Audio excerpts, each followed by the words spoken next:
এক দেশে এক রাজকন্যা ছিল। রাজকন্যাটি ছিল প্রচুর সুন্দরী। আশেপাশের সব রাজ্যের সমস্ত রাজপুত্ররা তাকে বিয়ে করার জন্য পাগল ছিল, কিন্তু সমস্যা একটাই, রাজকন্যা বিয়ে করতে চাইতো না। এই নিয়ে রাজা আর রানী খুব টেনশনে ছিল। রাজকন্যাকে অনেক বোঝানোর পর অবশেষে সে বিয়েতে রাজি হলো, কিন্তু বলল আমার একটা শর্ত আছে। আমি যে ছেলেকে পছন্দ করব তাকে আমি একটা পরীক্ষা দেব। পরীক্ষাটি হলো সে 3 দিন 3 রাত একটানা ঘুমাইতে পারবে না।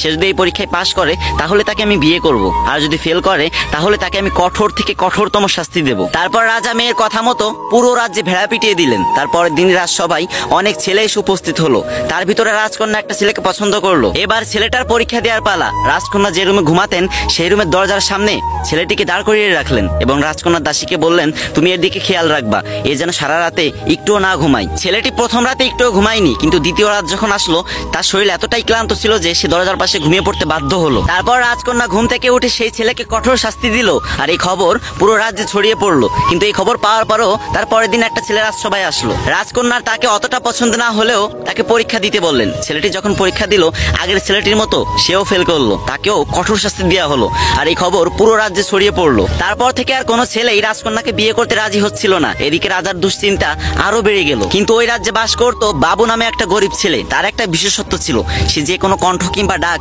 নিমিষে নকল করে ফেলতো, তাই মানুষ তাকে নকল বাবু বলে ডাকতো। শুধু ডাকই না, সে বিভিন্ন ভয়ঙ্কর আওয়াজ করতে পারতো, যেটা শুনে মানুষ খুব ভয় পেয়ে যেত। সে একদিন ভাবলো যে আমি রাজকন্যাকে বিয়ে করব, পরীক্ষা যত কঠিনই হোক না কেন আমাকে পাশ করতেই হবে। পরের দিন বাবু রাজসভায় গিয়ে রাজকন্যাকে বিয়ের প্রস্তাব দিল।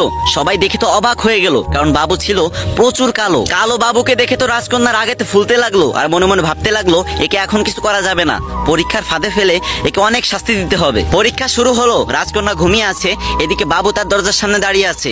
অনেক রাত যখন হয়ে গেল হঠাৎ করে বাবু একটা ভয়ঙ্কর আওয়াজ করে উঠলো। তখন রাজকন্যা আচমকা ঘুম থেকে উঠে গেল, আর চারিদিকে কাউকে দেখতে না পেয়ে বাবুকে জিজ্ঞাসা করলো আচ্ছা এই ভয়ঙ্কর আওয়াজটা কিসের? তখন বাবু খুব ঠান্ডা মাথায় উত্তর দিল দুষ্টু ভূতের। তখন রাজকন্যা বাবুকে ভয়ে ভয়ে প্রশ্ন করলো আচ্ছা দুষ্টু ভূত এখানে কি চাই? তখন বাবু উত্তর দিল দুষ্টু ভূত সুন্দরী অবিবাহিতা মেয়েদেরকে রক্ত চুষে চুষে খায়, পরে তাকে হত্যা করে।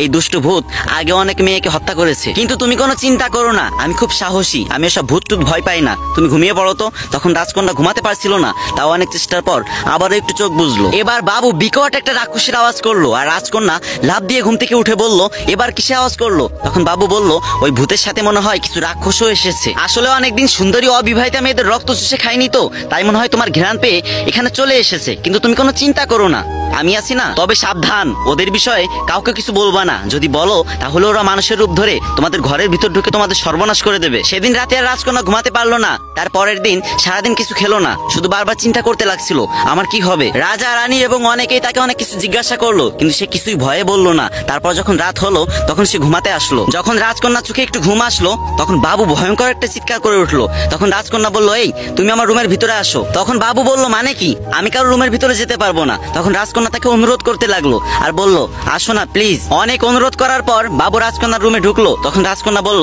আমার পাশে একটু বসো না প্লিজ, আমি খুব ভয় পাচ্ছি, আমি বাঁচতে চাই, ওরা আমাকে মেরে ফেলবে। এভাবে অনেক অনুরোধ করতে লাগলো। তখন বাবু বলল আমি একটা অবিবাহিত মেয়ের সাথে একটা রুমে কখনোই থাকতে পারবো না, আমি গেলাম। তখন রাজকন্যা বাবুর হাত টেনে ধরলো আর বলল আজকে রাতটাই তো, একটু কষ্ট করে থাকো না, আমি কথা দিচ্ছি কালকে সকালেই তোমাকে আমি বিয়ে করব। এই ভিডিও শিক্ষণীয় বিষয় হচ্ছে এটাই, মানুষ যদি বুদ্ধি খাটিয়ে কাজ করে তাহলে অনেক কঠিন কাজও সহজ হয়ে যায়। ভাই বিশ্বাস করো এই রোদের ভিতরে এখানে দাঁড়িয়ে 2 ঘন্টা টাইম লাগছে আমার একটা ভিডিও করতে।